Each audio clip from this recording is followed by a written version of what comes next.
I like to break down upcoming matchups a few times each week, looking ahead at what the next game might bring. No magic there. Baseball matchups often tell you a lot. A pitcher struggling with pitch counts or one who doesn't travel well can tip the scales. But sometimes my read is off.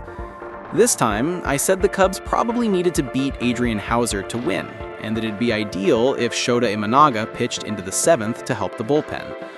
Instead, Imanaga gave up 3 runs in 5, Houser left after 6 with a 3-2 lead, and the Cubs fell into exactly the scenario I wanted to avoid, down late against leverage relievers.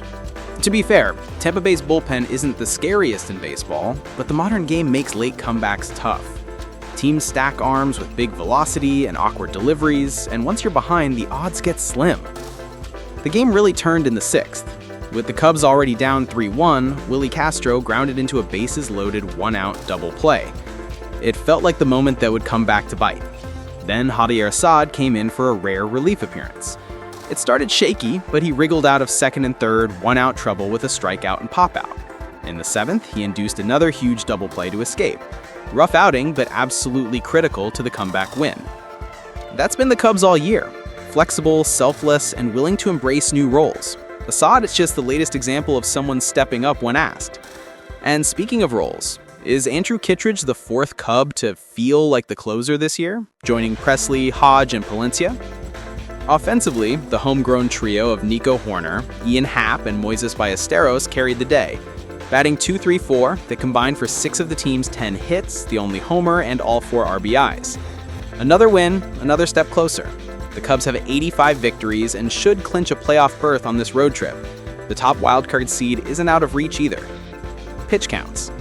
The Rays had 131 pitches, 35 batters faced, or 16.3 per inning. The Cubs had 160 pitches, 38 batters faced, or 17.7 per inning. Neither staff was overworked, but the Rays held the edge.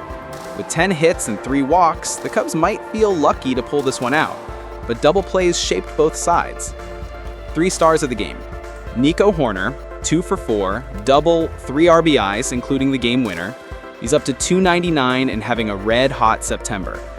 Ian Happ, a single and a clutch homer in the 6th to spark the rally. And Moisés Ballesteros, 2 singles and a walk, proving again the bat can play in the majors.